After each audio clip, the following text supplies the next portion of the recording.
Welcome to the Strongman Say podcast, another episode with myself and Mr. Leigh Shaw __ strength zen. That's backwards. That's so backwards. I'm backwards or the way that I said it was backwards. Yeah. Strength zen __ off to a flying start. Yeah. Welcome. It's all right. You rarely like a post on my Instagram. I liked one the other day, actually. I not consciously made the effort to double click one of your posts. Not surprising you don't know what the handle is. I see them all the time. I think, oh, wow, that was really good. Can imagine you just going, that's impressive, scroll. Oh, that's cool, scroll. Client, scroll. It's like your girlfriend. Motorbike. It's like your girlfriend being unsatisfied that you're not commenting on her posts when you see them taking it and saying that you're looking great. Like, I'm in here saying, God, that was good. That was quick. Like, well done. Like, comment it. Don't tell me. Publicly announce it. I want the world to see that you said it was fast. Share it. Don't say it to me. Yeah, share it. Yes. You didn't share my post. Turn notifications on, so every time I post, you get a notification. Except you've got like what 40 of those people. Yeah, something you like that. It? Can you do that? Today we're going to be talking about my Instagram usage and not liking clients' posts. No, today we're going to start a quick podcast. Yeah, today we're going to start talking about training philosophies. We have actually been talking a little bit about our first two topics today, a little bit in the gym. I think we've been talking about the second topic that we're going to talk about is like how to find the right coach. Both of us have sort of thought, both for our clients and for ourselves, to take our hands off the wheel a little bit and like look at outsourcing our own coaching. And a lot of that came from the discussion that we were talking about in terms of like, we know what we do and we like what we do. We just want to build upon that or get additional ideas on top of that and see how other coaches do it as well. So we're going to talk about that. And then that also sort of broached into our training philosophies and sort of like what we believe in terms of the right way to train for strongman. Not the right way, but our way, right? Yeah. There's no right way, but there's like the way that we approach things. Training philosophy, go. You've got to train pretty hard. Like I reward like grit and grunt and to be able to go in and work. So a lot of my training philosophy will come around that. Yeah. Like there'll be reps, there'll be hard sets. Yeah. There'll be higher volume programs, stuff like that. That's probably the biggest one. Like not trying to outsmart your way around getting stronger. Yeah. Because as smart as we want to be and not be meatheads, everyone's trying to look for that quick, if I do this exercise or if I do this, I'll put 50 kilos on my deadlift. Yeah. And it's like, it's just going to take time and it's a lot of fucking work. There's no roundabout way for time and effort, right? Like there's smarter ways to do it. Yep. But at the end of the day, time and effort does create strength. Yep. Yeah, I definitely agree, especially, I mean, we have obviously similar training philosophies, like we work together and we've coached each other. We have very similar training philosophies, probably differing, or our programming style differs, but probably the philosophy remains true for the most part. And well, you're a powerlifter. Yeah, came from way back then, right? Yeah, 100%. And I never really did powerlifting. Yeah. So yeah, and I mean, mine also comes from, I've only had very few select coaches, but some of their ideas or like their rationale behind it, which I quite liked. But our sport, you know, you're talking about intensity, grit, AMRAPs or harder sets. Our sport lends itself to the fact that a part of our sport is actually being able to find that fifth gear and have intensity and have grit. Like it's part and parcel. It's inbuilt into the sport and the events, like how we approach events, or when we're competing in strongman, you don't get to go and focus on a tempo or whatever. And we might do that in training, but when it comes to the competition floor, there's events where you hold a fucking sandbag and run for as long as you can. Yep. There's events where you grab the load is set and you have to unwrap it as many times as you can, and that extra rep might mean the difference between taking out a point or not taking out a point. So we have to be able to train with grit and intensity, because when it comes to competition, it requires grit and intensity. Yeah, and the skill to still perform that. Yes. At a high intensity. Yes. Yeah. And not fall apart. Being able to not fall apart and still perform the skill to an adequate ability with that skill, like with that intensity and that grit, because otherwise, well, if it goes to shit, you're not gonna be able to do it. Yeah. So you've got to go there in training. Yeah. Or at least try. Yeah. And periodization and stuff like that. Do you have a particular take on how you periodize things? Do you think periodization lends itself to strongman as much? Yeah, as much as like strongman's a year-long thing, we can't take 6 months off, build all the way back up and things like that. Often we don't anyway. Yeah, so I think years ago, coaching-wise, I would want to get people back to a volume that was high enough, but a weight that was light enough to where they could really execute well. Yeah. And as I've gone on, I don't drop it back anywhere near as far as what I used to. Yeah. I used to strip it back to a much lighter percentage. Yeah. Really try to nail it and then sort of build things back up. And then people would still get to a weight and start to fall apart again. Yeah. So I kind of hang where that weight is, bring it back a little bit, change some movements and things like that, rather than strip deadlifts back to 65%. Yeah. And slow them down. Using variations to make the effort hard kind of thing. Yeah. And then depending on the person, if they move quick and that's how they move weight, then yeah, they do need to do some slower work, but not pulling it away from them. Yeah. Not ripping away their strength too much to build their weakness. Like, you know, you want to build your weaknesses, but you don't want your strengths to disappear because that's your strength. Yeah, 100%. You need that. Yeah, make your strengths stronger and your weaknesses stronger again. Yeah, I totally agree. I think with like periodization, or in terms of, if we just take a broad stroke in terms of like getting into like specifics with periodization, it's so variable and dependent on the athlete. Yep. Like how we periodize stuff, what methods we use. And I know that we both feel the same with this.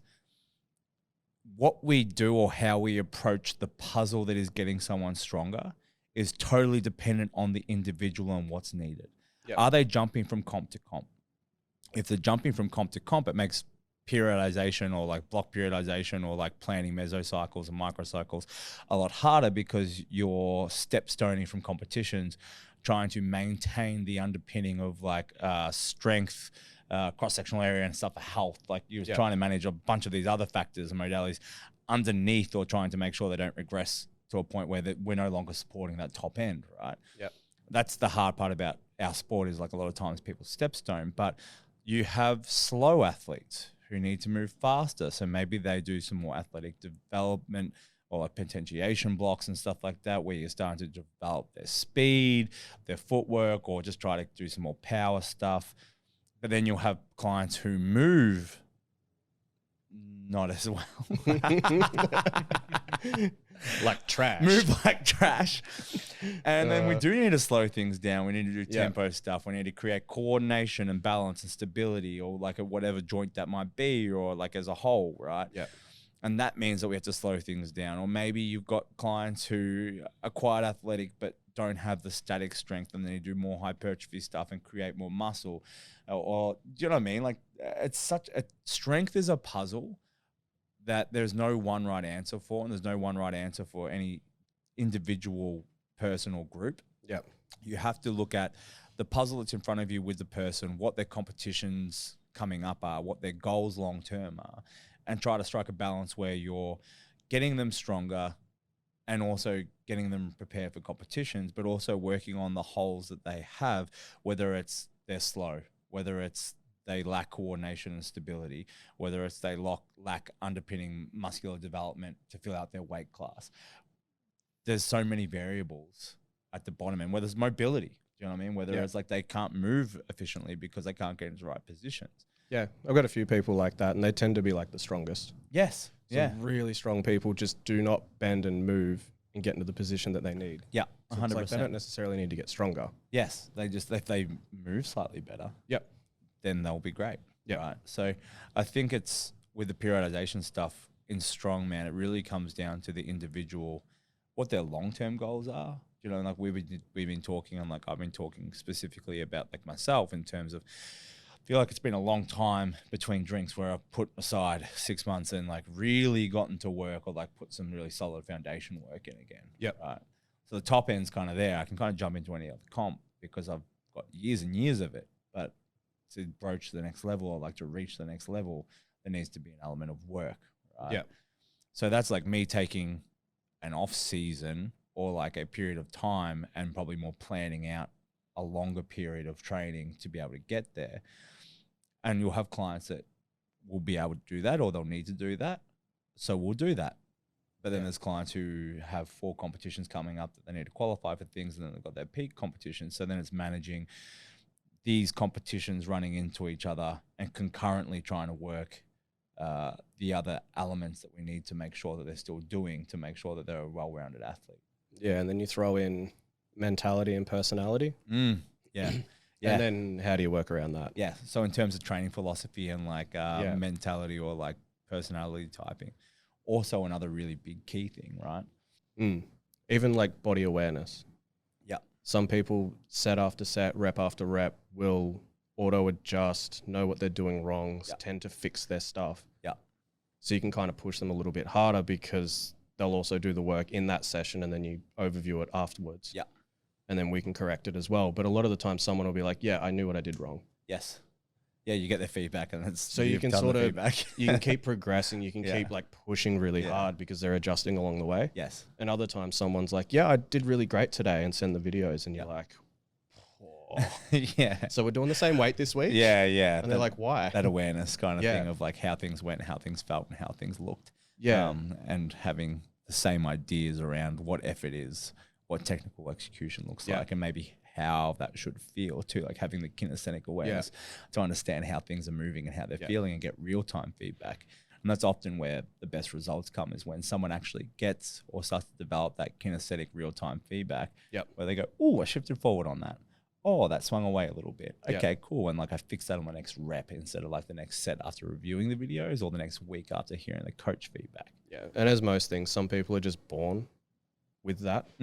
And some people really are not born with that. Yeah, I think it's like maybe... And you can learn it and you can get better at it, obviously. Yes. But everyone progresses at a different speed as well. Yeah. And I think that's the thing, that it's a hard pill to swallow. Yeah. You could have started 3 years ago and someone could have started 6 months ago, and they can just go. Could have started 18 years ago with what sports you did as a kid. Yep. How coordinated were you? How did you move your body? What sports did you do as a kid? What developmental side of things did you have as a kid to be able to move your body in space and understand what it's doing? Yeah. Talking to like Riker in the gym on Saturday. And he was like, oh, I didn't realize you used to skate. Yeah. That's what I did flat out. Yeah. He's like, oh, I reckon it helps this sport a lot. Yeah. I was like, yeah, absolutely. Like my balance is great. Sure. I know where I am. Yeah. I'm not scared of anything because I spent so long throwing myself downstairs. That like, before, yeah. So there's a few advantages, but then one leg was way stronger than the other. Yeah. My body would always be like twisted. Yeah, so my shoulders would always be dropped. Yeah. Because I was used to a posture that suited that sport. Yes. So yeah, depending on your background. Yeah. So I mean, all things factored into training philosophy, or like what our training philosophy is. If you're going to surmise it, everything and anything always depending.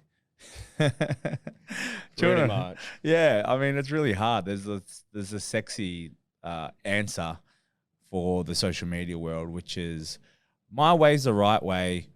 Buy my program and we will get you stronger. We will get you better. This is the way to do things. This is the way that you should log press. This is the way that you should do stones.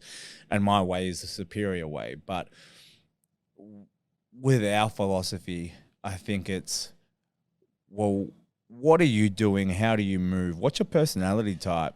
Yeah. What's the plans? What are your goals? What needs working on? What do you want to be doing as well? Do you know what I mean? Like, what do you like doing? And what do we need to be doing? And can we sneak in your broccoli and Brussels sprouts in with your meat and potato? Yeah, I think session enjoyment's a big, big one. Massive to adherence. Yeah. And then like personality typing, like I love an AMRAP. Yep. You like an AMRAP. Yep. Because we like the hard work side of things, right?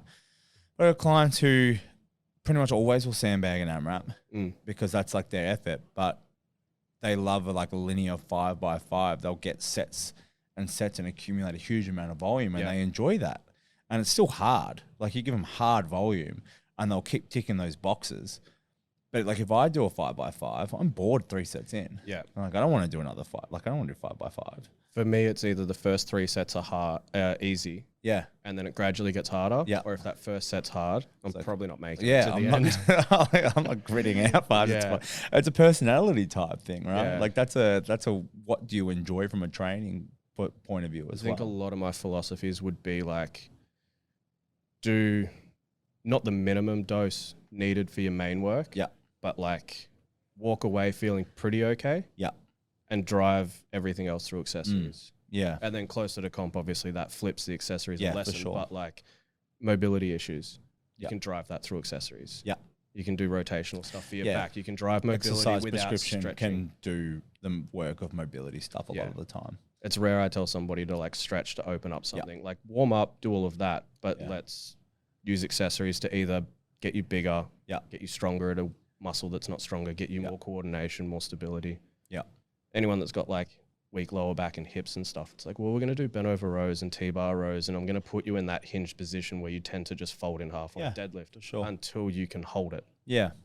For a long period of time and not fold. Yeah, and you're used to being in that position. Yeah. And isometrically working against the load, and we're not doing the same load that we're on a deadlift, but you're in that position all the time. And we're growing a big back, and we're getting a pump, and it's fun. We're all winning, and it's fun, and I'm enjoying it. And I don't even realize that I'm doing the stuff that's going to get me better. Yeah.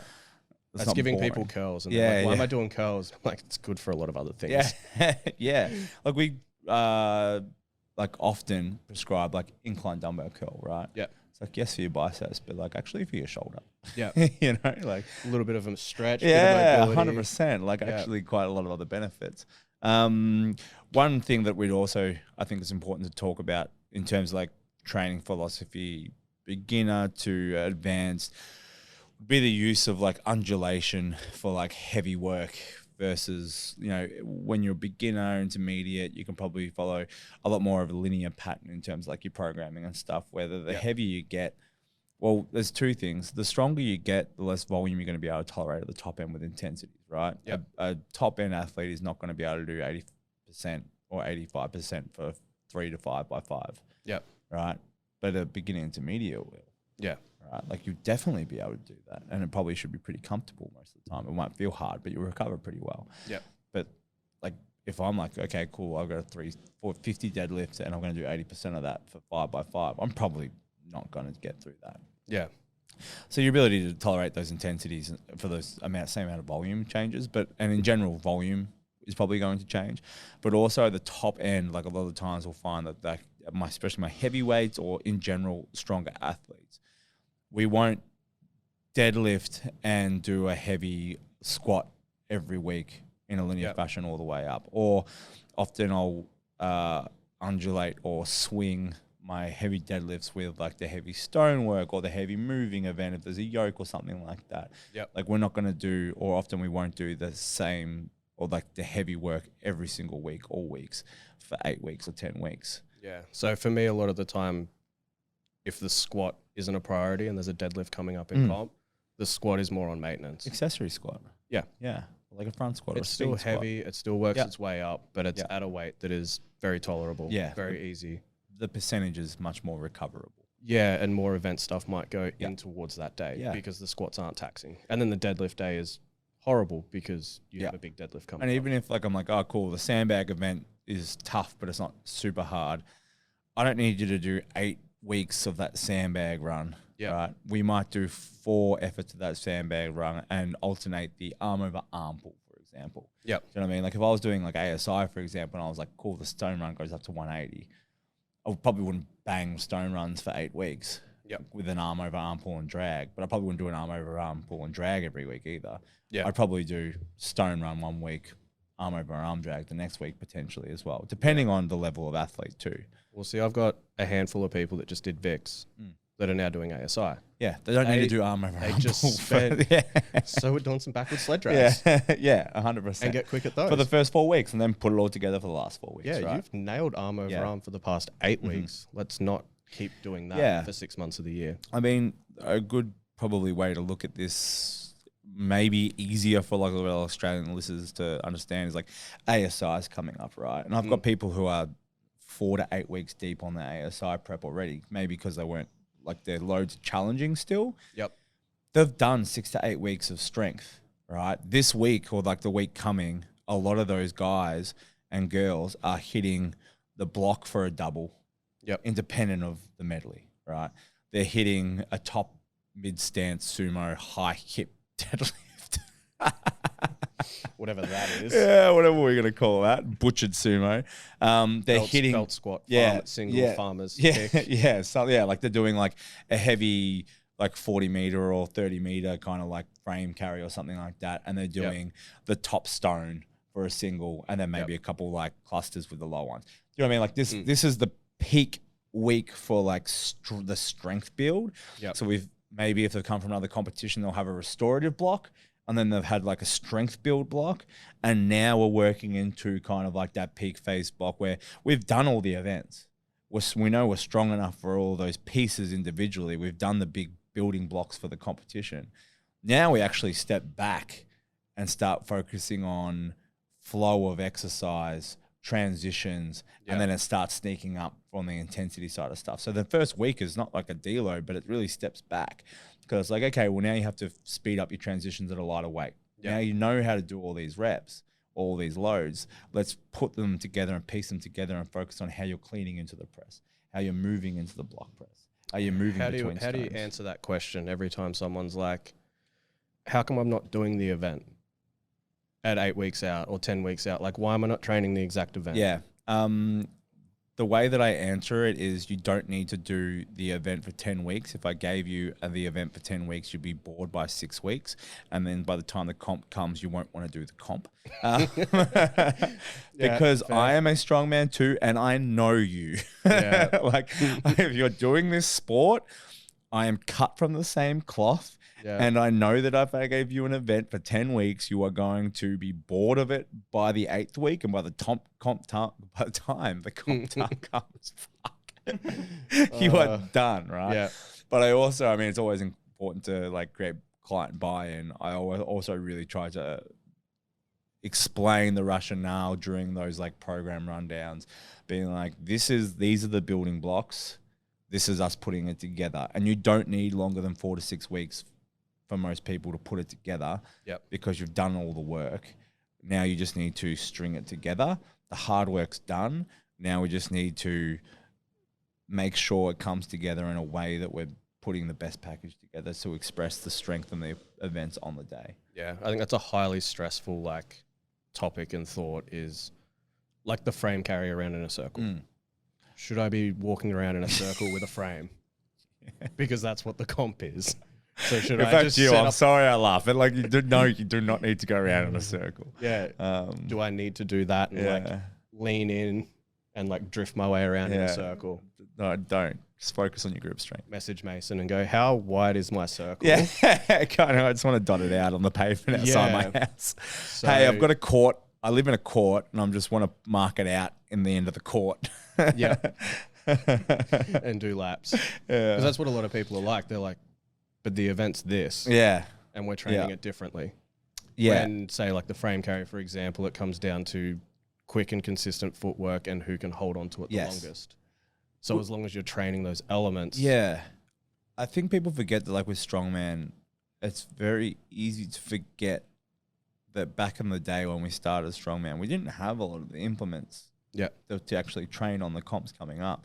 We're very spoiled here, obviously, because I'm a strongman and it's my gym. So we have everything under the sun to be able to, like, we have power stairs. Like most people I coach are putting it to a tire, and I was putting it to a tire back in the day, you know? Well, Toowoomba was like that. We had a Conan's wheel in comp. And we just trained on the yoke. We don't have a Conan's wheel. We just did up and back. And everyone in Queensland trained on the Conan's wheel that was at the comp. And there's some differences, sure, but if it's not available to you, I think we get bogged down to being like too specific with strongman. And sure, if you can, it's great. But like at the end of the day, if you're training the components to be as strong as you can, there's an element of YOLO to our sport too. Do you know what I mean? Like because it's not always going to be the same. The sandbags might be different and like a whole bunch of stuff. Well, you've seen what happens with powerlifters when they don't have the right bar. Or they don't have the right squat rack, or they don't have the right plates. Like things feel so different because they're so used to the exact thing that things start to fall apart. So some like adaptability. Goes a long way. Is a big skill. For sure. Like, I didn't really train on that. I trained on this. And then figuring it out while warming up for the comp. Like that's a skill. Yes, 100%. That's part of being a strongman. Not getting so scared that you shit the bed. Yes. Because the handles are different size. Yeah, or the handles are different width to the log at home. Or you're outside and you're looking up and there's clouds. Hey. I've heard that like 10 times. Yeah. The clouds put me off. Yeah. Because they clean a log. Yeah. Like everything's moving and there's nothing to focus on. Yeah. So... Yes, it's part of the sport, and also that like that's the beauty of competition. That's why we talk about competition being greater than training or like records and stuff like that in your home gym. Is there are different variables that everyone at that competition is dealing with in the same way, and it's who is the strongest and most adaptable athlete on the day who can overcome everything else that's different. Do you remember the 2016 Arnold's, the one that had all the weight classes? It's like 20 or years 15? ago, man. I'm getting old. Yeah. What 2016? Yeah, I think so. What did it have? It had all the other weight classes, not just like the heavies and the 105. So not the very first one. The first one that you guys came along. Yeah. Yeah. Crashed our party. Got better. Yeah. The 105s weren't that good. No. It needed 90s. Yeah, we all first walked in and everyone looked at those stones because no one had touched a stone that Mason had made. Yeah. And everyone looked at brand new stand or submit stones and just freaked out. Yeah. They're like, they're so smooth. Yeah. They're going to slip. Yeah. Like, they're like polished. That's not going to work. Yeah. Everyone today is like, oh, it's not a stand or submit stone. It's rough. It cuts my arms. Yeah. It's crap. Yeah. And then like you put tacky on those standard submit zones and they're glued. Yeah, we did the reps at the end. Yeah. It was like just over the bar for reps and it just stuck. Yeah. Even the tower yoke. Yeah. Because everyone was used to just one bar on the side. Yeah. Everyone hopped in the tower yoke. Definitely trying to figure out where your hands go and stuff like that. Now everyone's used to a tower yoke. Yeah. Yeah. So all those things that everyone now takes for granted, back then everyone was like, I've never touched anything like this. Yes. Yeah. And yeah. you had to figure it out on the go. Yeah. Yeah. Yeah. So training philosophies to surmise a bit of everything, right? Like we talked about, like how we periodize things, how we select exercises, how we look at the puzzle of the athlete comes down to, and this is how it should be.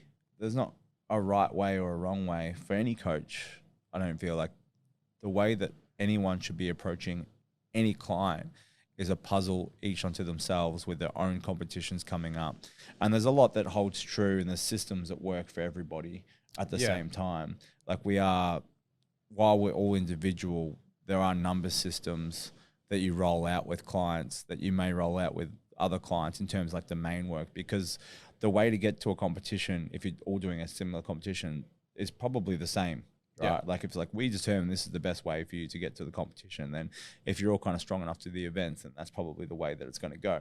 Yeah. But accessories, all the other work that underpins that and how we approach that and how we transition from the next block to the other block it's an individual puzzle. Yeah, there's a lot of overlap with people as much as everyone wants to be a very individual snowflake. Yeah.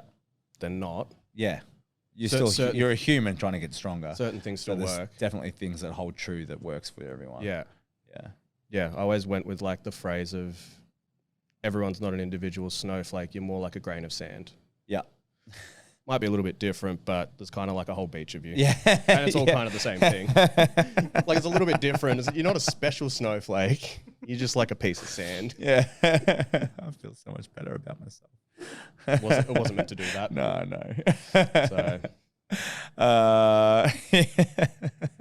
But that can help in a way. One. Yeah. Oh, okay. Yeah. 100%. That can help in a way where you think that you're just different. You're like, oh, that doesn't work. That doesn't work for me. Well, it does. Doesn't work for me. Yeah. And then you go, well, probably application.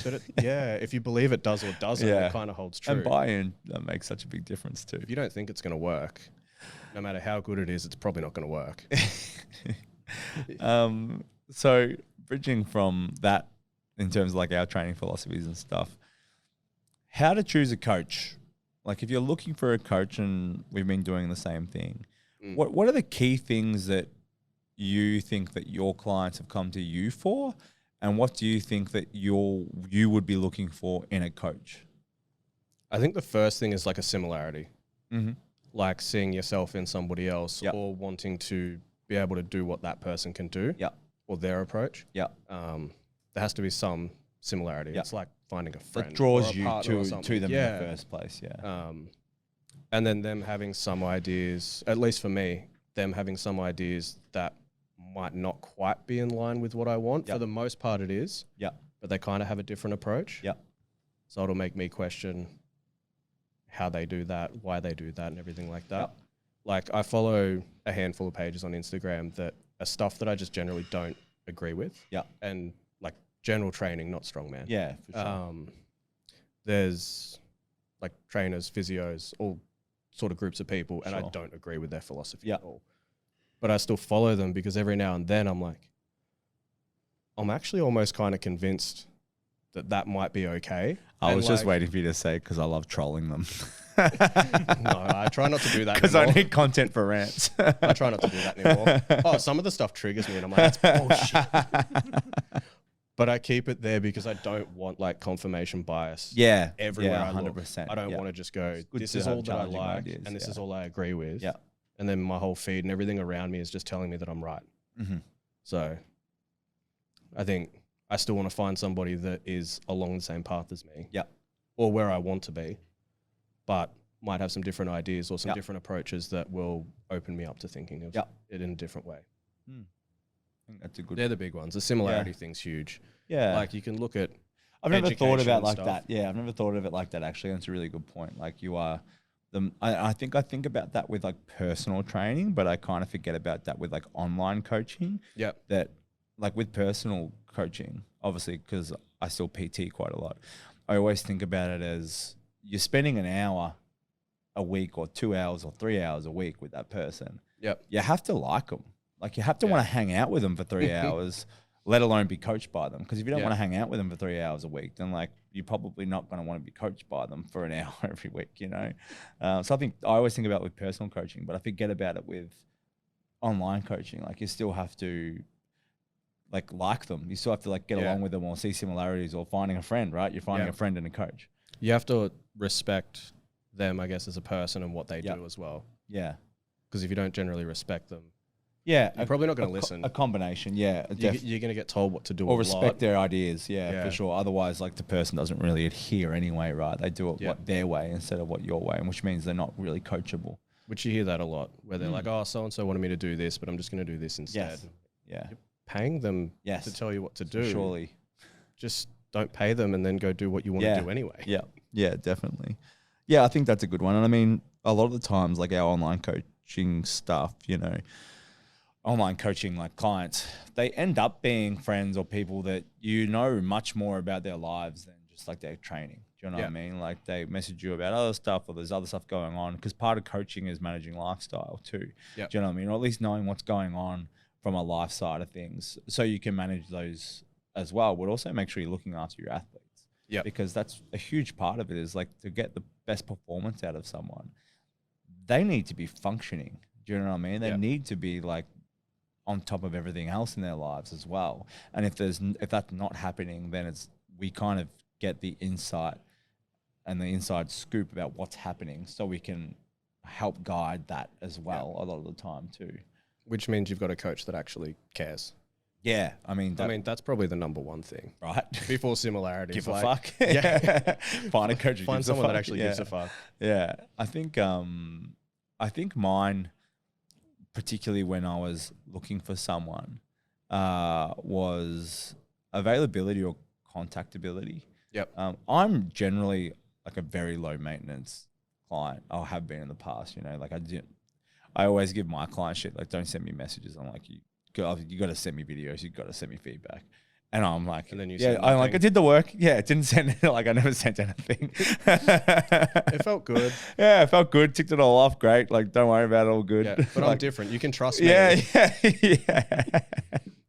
That was me, 100%. But I think that like, it's important to have that like contactability, or just like knowing that someone is available if you need them to be. Do you know what I mean? So that was one.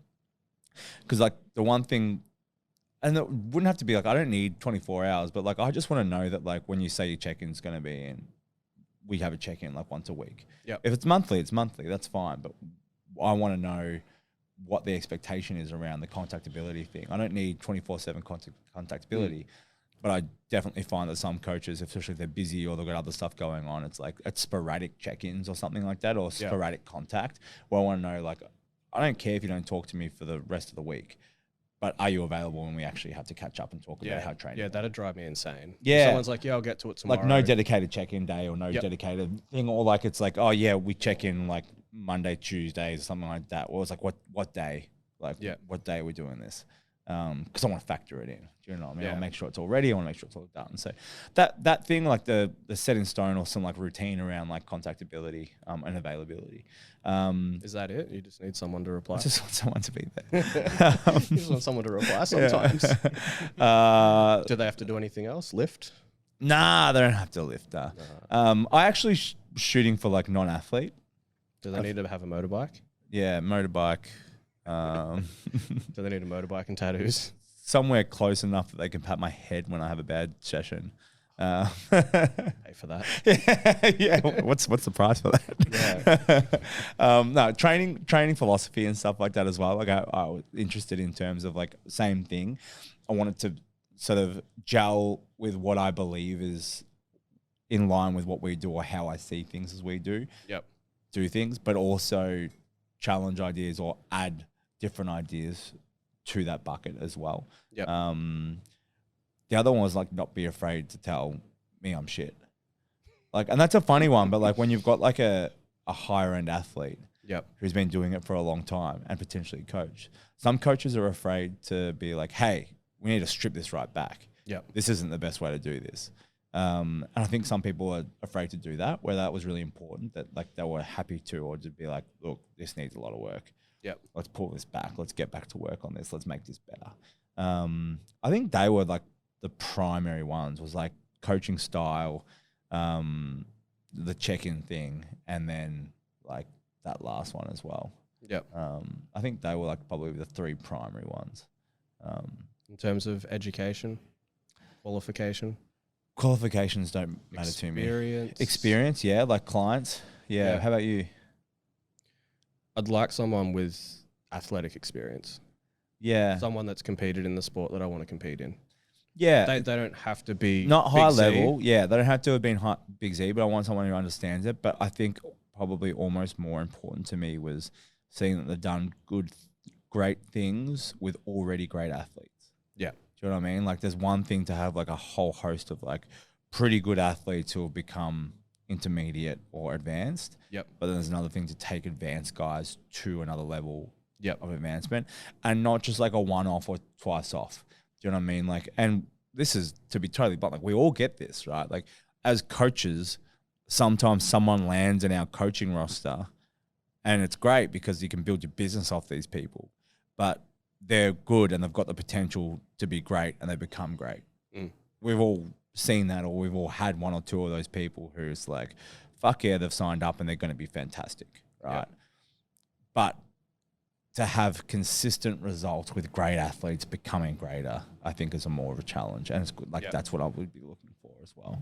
Not just the one-off. Not like once or twice off genetic freak comes into your training stock and like, you nailed it. Like, well, he was going to be great regardless of who coached him, if he just did his own fucking thing. Do you know what I mean? So that was an important thing for me too, was like seeing consistent results with high level athletes as well.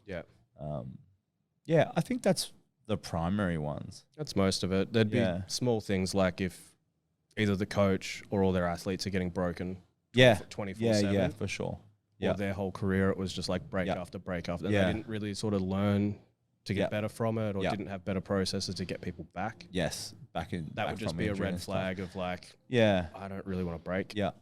I think or it's not a intelligent. lot of it came down to like, what do I expect me to be giving my clients? I just want the same. Like, I want the same support, or like I don't expect much more than what we give. Because I think that we give quite a lot in terms of like programming, no matter what's going on in my life, like childbirth, gym renovations, like Tuesday, Fridays, I'm there to check in. And like, it's like, I don't check in or like read the messages and stuff all week, because like most people don't need their like handheld the entire week. But like when they check in, when the expectation is the check-in's there, it's there. So I think a lot of it just came down to like, I'm expecting anything better than that is great. But like that would be my minimum standard, is like, if I'm paying for something, I want the same value that I give to my clients for me. As a coach, that should be the minimum standard. Yeah. You should be able to get back to your clients. Yeah, when you say you do. Yeah. Right? Like when you say you're going to get back to them, Yeah. you get back to them. So I think they were like the key things. Yeah. I think if you're looking for a coach, and there's a lot of great coaches out there, especially in the sphere that we're in now. Once upon a time, like online coaching, like I don't think there was more than one or two for Strongman when I started online coaching, if like really many at all, that were doing like online coaching kind of thing in this country. Probably not even like internationally. No, there wasn't heaps. It wasn't a big thing. It was big in powerlifting, and I had come from powerlifting, so there was already a lot. Yep. And that's what prompted me to start doing it for Strongman, is because like there was no one doing it, and I couldn't find a coach. Do you know what I mean? Like when I was looking, I couldn't really find a coach. Like I had to read all the ebooks and stuff like that to figure out how to write a program for myself to do Strongman. So, and there was in-person coaches, heaps, right? Like you could find in-person coaches, not heaps, but you could find them. But in terms of actual programming and stuff like that and coaching, there wasn't much. And there's a lot more to choose from now. And I think most are fantastic. I think really what it comes down to is, do you like, if you're just looking on Instagram and stuff like that and you're looking for a coach, do you like and find their content informative? And if you don't know anything about programming, it's probably not quite as important in terms of like, do you agree with their philosophies? But does it make sense? Yeah. Does it make sense to you? Is it how you want to train? And is it how you want to train? Yeah. Right? Is it someone that you feel like that you respect and that you like? Like, do you like watching their content? Do you like their personality? Do you think you would get along well with them from like a personality side of things? And then pretty much like everything else we talked about. Do you know what I mean? Like all those small things in terms of like just what are their check-ins or how are they checking in with you? Do they do what they say they're going to do when they do it? Yeah. Do they have a system and a structure in place that makes sense? And do you feel like that you're going to be supported as an athlete when you sign up with that person? Yeah, and you'll find out once you're with them anyway. Yeah. Like, do they listen? Yeah. Like, if you're like, this doesn't work for me, this hurts, do they go, okay, let's change that? Yeah. Or do they just go, bad luck? Yeah. Do it. Yeah. Like, do they actually change and adapt? All the programs done. Yeah, there's a lot of pros now that the pro scene, like everyone's getting older and starting to retire and stuff. There's a lot of pros that becoming coach now coaches as well. Yeah. Which, depending on the person and how they present themselves and intelligently, I probably wouldn't ever pick a pro strongman, because they are at the genetic freak level of like, I'm 95 kilos, 100 kilos, you're 180, and you were just born ridiculously strong. You got broken back in the 80s or the 90s. Yeah. You worked your way up and now you're going to coach people. It's like, do you even know what the rest of the sport does outside the pro scene? Yeah. Because most of them don't. No, I definitely agree. Most of them, if you were like, oh, who's going to win out of the 105s? They'd be like, honestly, I don't know anyone. No. Like they just, and that's our window. And that's fine, right? Because we know. Yeah.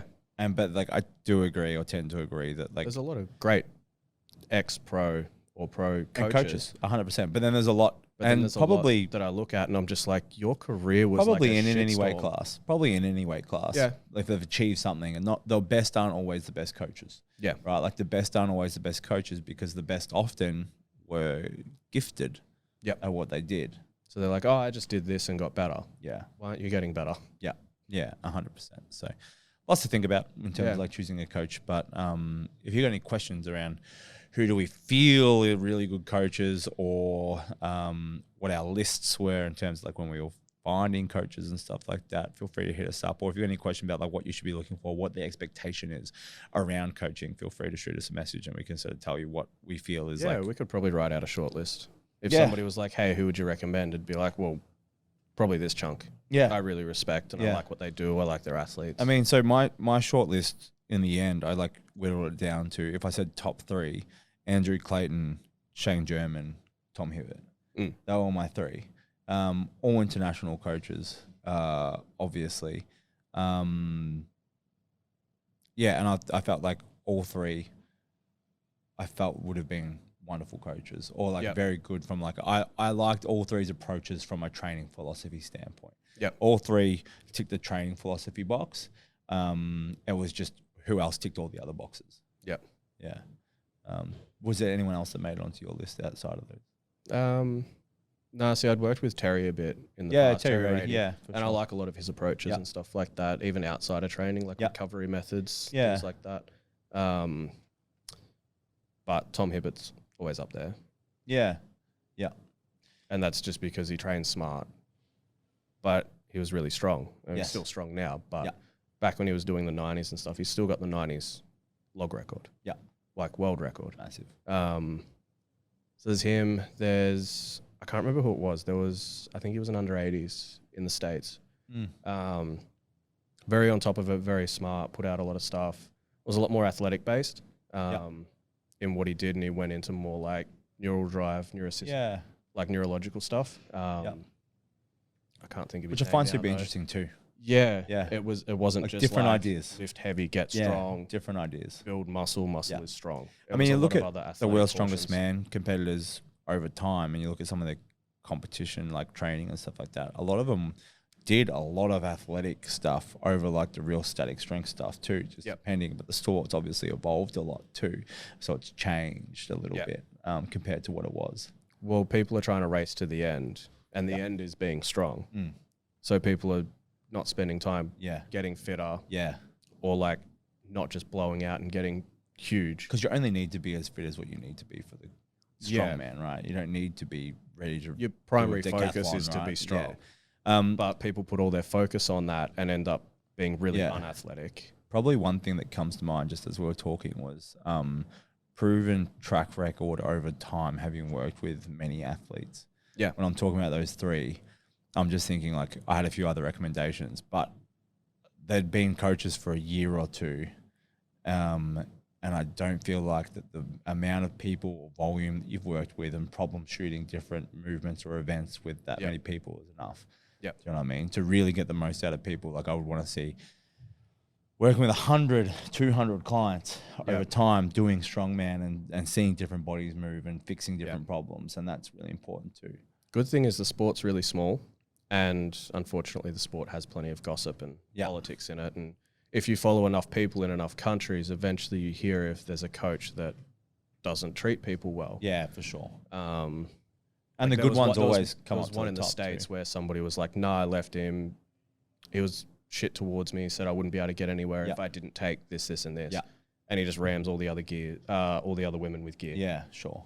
And that was like multiple people had like posted about that person, and I'm like, okay, he's got strong people on his team, but a whole bunch of different people have just said this is his approach, and not many people like him. Yeah.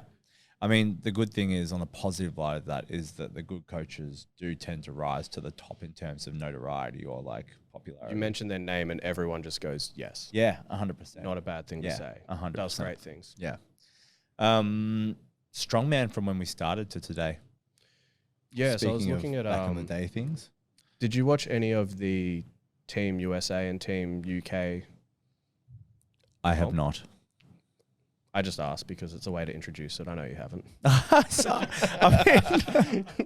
Watches zero strongman. I watch it. I've actually watched except from the 90s. Yeah, 90s. Yeah, when like strongmen were strongmen. Yeah.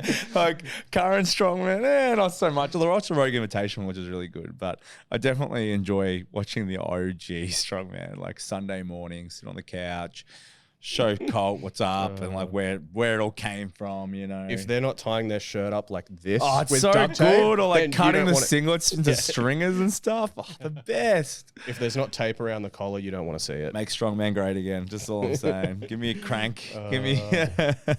But yeah, the team comp for Giants Live. Yeah. So it's the first time I'm pretty sure that it had the women in it. Yeah. As well as a combination of it. Combo. And honestly just made the show so much better. Yeah, cool. Nothing against the men. They're just sort of like the same normal faces. They're not so charismatic. Yeah. They're not so emotional highs and lows and everything. And like the women did great. Still but stole the show. The farmers were like 100 kilos per hand for like 20 up, 20 back. And they did a whole round of that. All the guys did 150 or something. Yeah. 100 kilo log for reps. Yeah. One of the women, Gabby, in the States, they did the same Hercules hold. Yeah. Same weight. Yeah. And she beat like 4 or 5 of the guys. I'm seeing held her. it for Yeah, like a minute 5. She's kidney stones and stuff like that too, right? She might have. Yeah, potentially. Yeah. Yeah, beat half the guys on it. Yeah, love it. So like that would be strongman from when we started now to then. Yeah. Like watching the women, like back when we started, Alana in Queensland. Yeah. She had the world record stone. Yeah. Of 141 kilos. Yes. Now that just seems standard. Oh yeah. Like that was huge back then. Massive. And now that's just standard. The strength, I think just log is keeps like coming up. 130. Yeah. Or something I like think that. the biggest thing from strongman, let's say when we started to now, is the depth of the standard. Do you know what I mean? Like, I mean, Arnold's, we're talking about that Arnold's, maybe the year before there was other weight classes. There was one person in the heavyweights who did a 300 kilo deadlift. Yeah. I'm pretty sure. 1 or 2 maybe. That was all Australians, wasn't it? There was a couple internationals. Yeah, maybe a couple. There was a pro show, and then there was the heavyweights. I think. Yeah, it was a heavyweight amateurs as well. Yeah, it was heavyweight amateurs. Yeah. And yeah, like 300-ish tops, and then the 105 guys were like 320, 340. Yeah. I mean, and that was only a couple. Then everyone else was like that 280 kind of mark. And now you go to competitions, and everyone's above, like everyone's pulling 300 and 105s. Do you know what I mean? Like, there's the standard, and I'll use 105 because it's the easiest, but the standard across men and females, across the board over the last like 8 years, has come up so far, where the expectation for new athletes wanting to get to the top is so much higher. Do you know what I mean? Like, and we had that, but we've had the 8-year run. Yeah. Do you know what I mean? Like, we've had that 8 years of strongman to be there. Now, with no expectation. You have no expectations before us. You know what I mean? Now new people jump in, and it's like, well, these are the comps I want to do. This is I want to be at the best level. And it's like, well, yeah, I understand. Yeah. Like, we didn't start there. Yeah. But now you got to kind of jump in, right? Yeah. Yeah. So I think that's like the big thing over the last 8 years in Australia anyway, is like the standards just crazy. Well, I think that first year that I did it, the deadlift was 250 for reps. Yeah. On a power bar. Yeah. And I think I did 2 reps. Yeah. Right. Big difference. I probably did reasonably. Maybe not. Maybe not. Might look at that. No, I'm trying to think now. Wasn't bad, but then there was Dave Palmer that did it. Yeah, Dave Palmer had a really good deadlift. Yeah. Him and Jake Taylor both got about 10. Yeah, yeah. And I was just like, I'm never going to be able to do that. Yeah. Like, that's messed up. Yeah. And then now I'm like, oh, I could do a lot more than that. Yeah. But then there's other guys who would too. Yeah, I think the yoke was 300, and that like was so hard for me to move, and it was the first time I'd ever picked 300 off the ground. Yeah. So the standard's grown heaps. And that's the thing, like, I don't think people realize that through all those Arnolds, there was never a 73s for the women. Yeah, true. It was 64s or it was 63s for a while. Yeah. And it was 82s and then it was opens. Yeah. And that was it. Yeah. So when you look at Big all those difference. years where people competed, all everyone those was girls having to cut in. into the 63, 64s. Yeah. But it made it so much deeper. Yeah. Oh, dude, that weight class was tough because all girls did 63, 64s, right? Yeah. Like, because, I mean, obviously there were still A2s and the heavies, but like all those lighter girls who would sit around 70s and stuff like that would cut. Yep. And it was like, there was fierce competitors in that weight class. It was huge. Huge class. Yeah. So the depth was there, but then looking at the standard now. Yeah. The standards improved a lot because overall. you've got those. Yeah. Weight So classes. I think we have far more stronger people now because the standards improved. Yeah. But we don't have as much of the depth as what we had in some of those years. But then also you look at the depth, it's like, well, it was deep because the standard was attainable for more as well, potentially. True, could have been, like, do you know what I mean? Like, we do have the depth there now. At a certain level. At the certain level. Yeah. If we pulled it all right back, well then, like we would still have 15, 20 competitors that would be able to all achieve that. But because the standards come up so high and we keep trying to push, or people keep saying like, well, strongman's got to be fucking heavy. Yeah. And it's like, well, yeah, kind of. But like, kind of. It's strongman. But like, we keep pushing the standard up and those top guys keep pushing the standard up. Well then, like it's heavier. So there's no depth up in that top end. So there's guys, you got like the guys in the 90s pulling 10 reps and stuff like that, and then guys in the middle pulling like 2 or 3, but it was still achievable. And 250, like if we had 250 deadlift now in the 90s, well, imagine like you'd have plenty of people in there being able to pull those reps. Do you know what I mean? Like the standard in the middle is still higher, but the comps get more unattainable too. Yeah, I think our overhead medley was the axle log medley. Yeah, and I think it was 100. I was 90, 100, 110, 120. Yeah. And it was only me and Rob Ward that got the 120 log. So imagine if we had an Arnold's, the top comp of the year now, and that were the comps. We'd have plenty of depth. Yeah. And the top guys would smoke it, but there'd be plenty of people at that competition. Yeah. So like I think the depth there, I think just the standards lifted at those top end competitions where it's not attainable for the rest of the depth there, which is interesting an interesting way to look at it. Yeah, some people have progressed quick, and then other people just not enough. Yeah. Or they've dropped out. New people have come in. Dropped out, and new people come in, and it takes some time to get up to the standard that we had. We had the 8-year run of doing it. So yeah, I mean, Strongman when we started. The other thing is Strongman back in the day. Strongman back when we started like 8 years ago.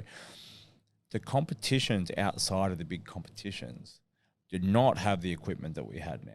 Did not have the venues that we had now, right? Like the competitions where any gym with any log and any fucking shitty yoke and any dusty stone sitting under there, you know, and it was probably more standardized because gyms had less equipment too.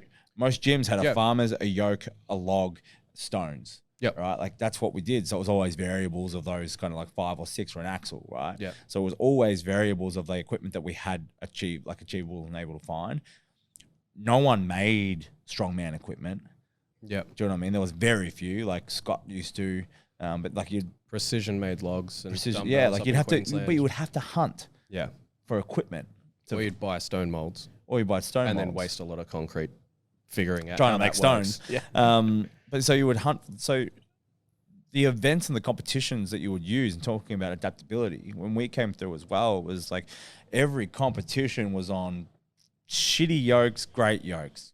I was 10-inch log. Cool. We use a 12-inch log. Cool. We use an 8-inch log for this competition and it's super fucking long. Do you know what I mean? Like it was always different. The stones were always different. The event stuff was always different. Like stones were slippery. The stones were great. Yeah. So there was like a lot of adaptability because it was always in backyard gyms and car parks and all that sort of stuff. Where now all the competition stuff is like, oh, we're using a standard submit yoke. Are we using a standard submit log? Like it's very it's very standardized, which kind of robs the adaptability, I guess, from people coming into the sport or going up to those high levels because they have an expectation of like what equipment we're using too. Yeah. What do you think the longest comp you've done is? Like the one that's just taken the longest to get done. Speaking of comps back in the day. Yeah. Capo Nationals in Queensland. Powerlifting. No shit. 3 lifts. 3 lifts. With what, like a 3-4 Luke hour Shakespeare break? always shares like memories from this competition. Yeah. My last deadlift was like at 11:30 p.m. When'd you start?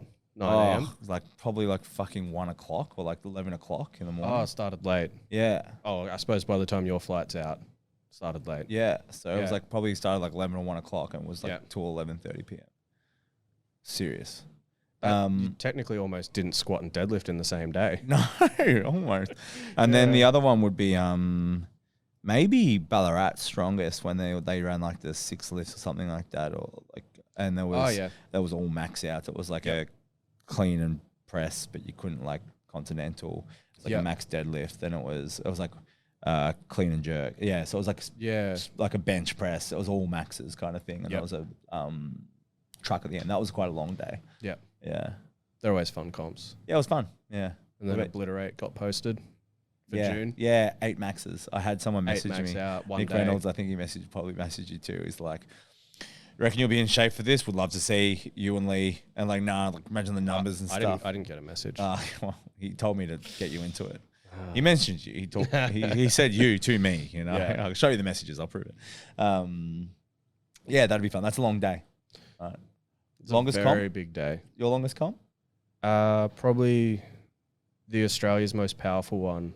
Oh, yeah. That Phil ran in Gosford. It wasn't Gosford. It was Umina or wherever it's called near the beach. Yeah. Started at 8 a.m. down by the surf club, down by the beach with like a cool backdrop. Yeah. Absolutely stormed and poured rain. Sick. Stood under the cover where there's just like an open area near the beach. And he's like, okay, we'll move it all into under here. It'll be fine. And then eventually the water just like flooded through there. So he rang up. It was Eddie Williams, the gym that he trained at, Impact, I think. That was like an hour and a half away. And they were like, yeah, we'll run the comp there. So he's like, okay, we'll do the truck pull because we had a fire truck to pull. Yeah. We'll do the truck pull first out in the pouring rain. So I've got a video of me trying to pull something in the car park, like bucketing, standing there with umbrellas. You're up, okay. And then it was like, all right, we'll get back to the gym and we'll start event 2 at like 12:30. Yeah, okay. So we like went home. An hour and a half drive in between. Went home, had a shower, ate food, and I'm like, I don't feel like I'm competing. I'm kind of done now. I think I finished stones that day at like 7. Yeah, 7:30. Yeah. That was a 2-day comp. Oh. That was only half the weight classes. Yeah. That's how long it took. And then the next day, 105s heavies and the women ran through. Yeah. Or some of the women's classes ran through. And it was a bit of a quicker day. Yeah. But yeah, our day, like it got to 7:30 and moved on stones. It's a long day. Most people zeroed. Yeah. They were just done. Yeah, over it. Yeah. Yeah. I loved it. It was stones. Great. I'm up for stones at any point of the day. Yeah. Natty or not, Liver King. Natty? Natty. It came out. Oh, did I miss something? Yeah, you miss everything. In light of Josh decided that he wanted to play some Natty or not today. And we don't know who he's going to throw at us, but obviously... God, hopefully no one I know. Bro, if anyone was like shocked by Liver King being not Natty. Hey. Oh, yeah. So Josh came into the office today and I'm like, how are you, mate? And he's like, fucking terrible. My whole world's been shook. I haven't been eating. I don't know what to do with my diet anymore. Like, how am I going to live my life? And now can't follow the ancestral tenets because I found out Liver King's bogus. I just couldn't finish my bull testicle for breakfast. Yeah. What did you say when you walked in? I think he said that. He's going to go, I'm going to throw out all my bull testicles. Yeah. Damn it. I'll never go in the sun again. But it was working, bro. You look so close to Liver King too. Like, you got the tan happening. Like, I just didn't have the 12 grand of gear a month. Yeah, anyway. That's what was missing. You know what I think shocks me, but like is more of a slap in the face? What? Was in some of the emails he was talking about having like intra-workout carbs and like carbs and other different food sources. Yeah. And it's like, it's in your name that you just eat these products. Yeah, 100%. And you don't eat processed stuff. Yeah. And I saw that and I was like, oh, the gear doesn't surprise me. But Yeah, I'm like, come on, at least eat your meat. But at least only eat meat, right? Yeah. Like, intra-workout carbs from a shake. What? Yeah, he didn't lie. He's Liver King. He's not Liver Natty King. Yeah. But at least be liver only, you know? Yeah. So that was the shocking part. Yeah, funny. That, and if you look at the actual emails and he says the amounts and stuff that he took, absurdly high amounts of peptides and growth hormone. Yeah. Spent like 13 grand a month on growth hormone. Yeah. Apparently it was like 10, 13 IU a day. A lot. That's a lot. You know it's a lot. I know it's a lot.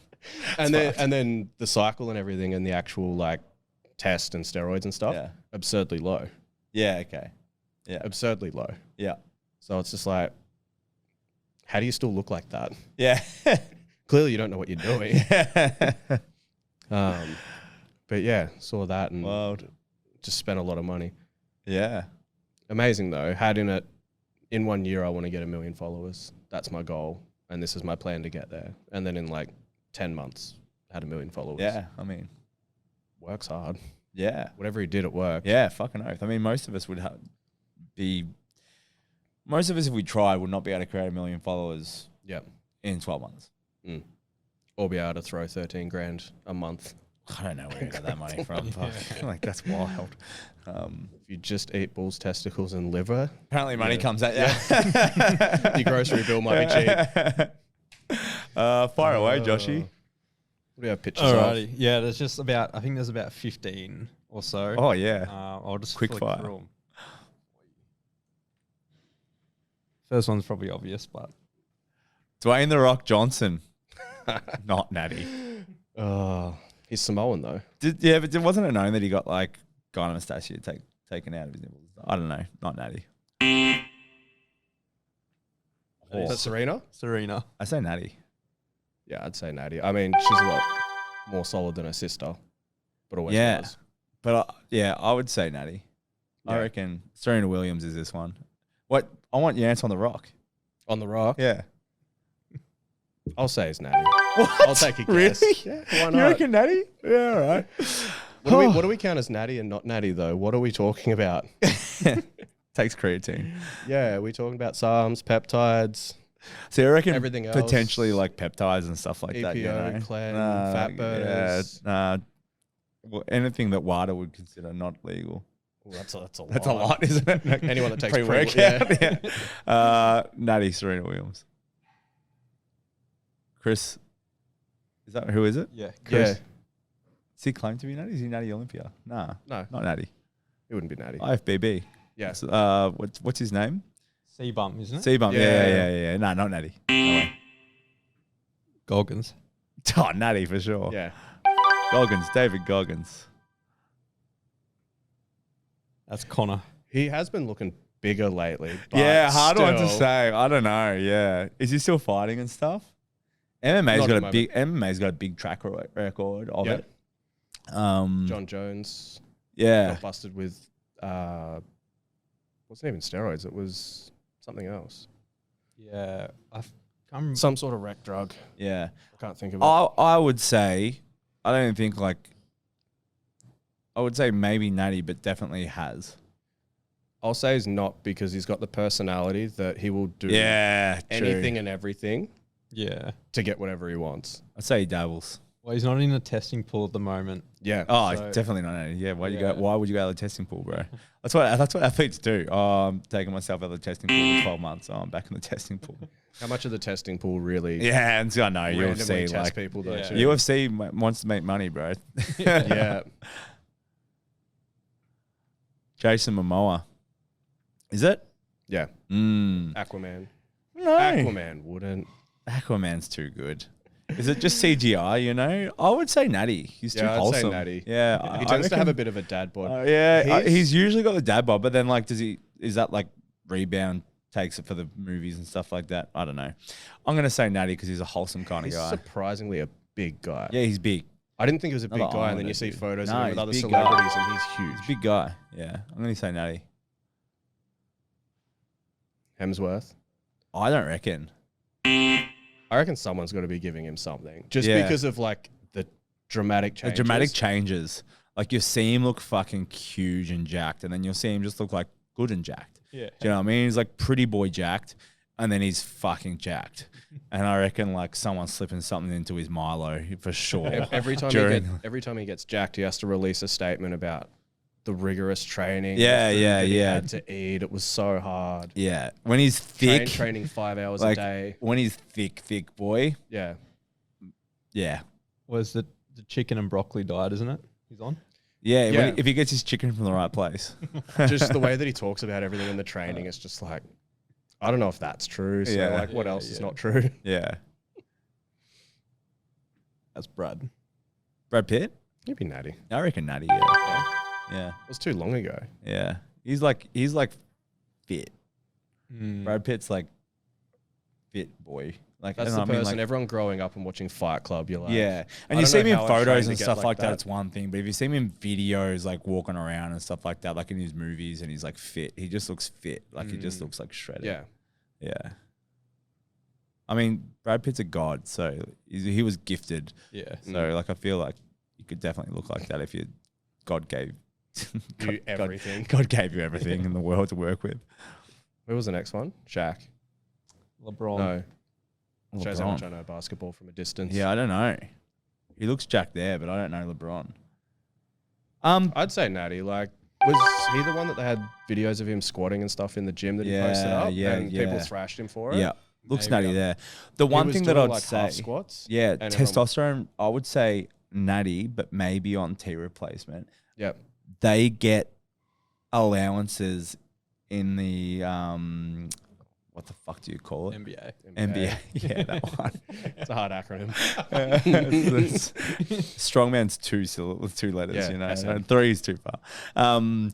They get allowances for T replacement if it's doctor prescribed to a certain level in the NBA. Yeah. I was reading something about it due to the dramatic decrease in testosterone production through athletes tracked throughout the season because they play so much and travel so much. They see a huge decrease in testosterone production or markers. So they actually have like, they will allow like testosterone replacement therapy because it will avoid injury and keep performance and stuff like that. Interesting. So we could almost pick this based on the sport. Yeah. If the sport is that big with that much money, Yeah, Probably. yeah. or probably something. Something. Oh, dude, I think he got pipped, didn't he? Brock Lesnar. Yeah. Fucking gone. Look at that guy. Yeah. Look, what was I going to say? I was talking to... Wrestling's been savage for wrestlers dying. Well, this is what I From want a to lot go of back heart to because conditions. Mr. Dwayne The Rock Johnson, Leigh, Natty, he was in WWE, bro. Like, fucking show me a WWE wrestler who's never done it. That's how they Thing get is, their fucking he wasn't jobs. even that big or lean back then compared to now. Maybe he was a good mama's boy. I'm saying he's natty because of his legs. Have you been to Dermot lately? Fair. Lack of legs and lack of acne. Lack of acne. Yeah, maybe. He's got that chocolate skin. Yeah. Brock Lesnar, definitely not natty. Fucking monster, though. Also, just would have been a walking fridge either way. Joe Biden, not natty. Oh, not Natty. Yeah, not natty. Joe Biden, definitely. Definitely not. That's you saying. Usain or sprinting, fuck. Controversial. That's the thing. There's a lot of different drugs that are banned that benefit track and field, that benefit being leaner, that benefit fitness. Even like, not for a sprinter, but like blood doping and things like that. Look, I'm going to go out on a limb here and say that in majority of high-end elite sports, there's something going on. Yeah. You got athletes with a mentality that want to be the best no matter what. And you talk about like Chris Dank or whatever from the AFL and stuff like that. What was the guy? The Essendon dude. Stephen Dank. Stephen Dank, right? He said that his job was primarily to figure out how to get around the testing. That was his job, right? Was figuring out how to get around testing and stuff like that. If you don't think that at that level, athletes are going to be tempted or want to take stuff and have the means to be able to do so without getting around testing, I think was all super naive. There was a principle. It was called like Goldman's principle or something like that. And it was a professor, whatever his name was, it was a principal. He took, I think it was 100 or less than 100 Olympic athletes and gave them the question of like, if I gave you something that would give you a gold medal in 5 years, but then you would die like at 50, would you do it? Yes. And there was a large percentage that were just like, yes. Yeah. Wow. That's Straight up. Those- He's like, it doesn't matter what it is. He's like, you won't get caught, but you're going to die at 50. Would you those do numbers aren't 100% correct, but that the idea is there. it? Yeah. 100%.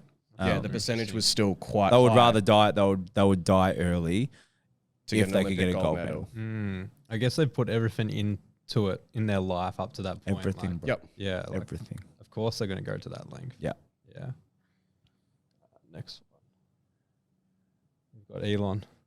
Old Elon. He's taking nootropics, bro. Yeah. Yeah, he's definitely on the nootropics. Maybe Alpha Brain.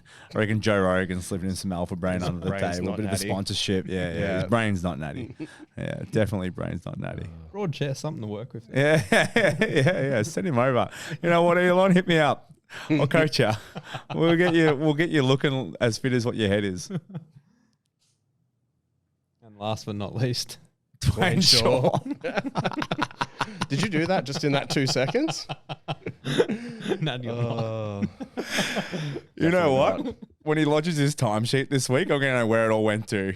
Like, well, yeah. Like, it took me like 2 hours to fucking Photoshop Leigh's head onto Dwayne The Rock.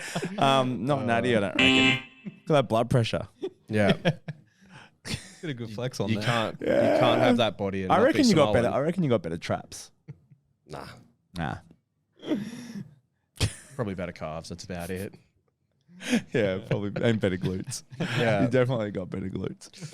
I'll take that. You heard it here on. You heard it here first on the Strongman Say. Yeah. Thanks for tuning in for another episode. We'll see you next time. Wait.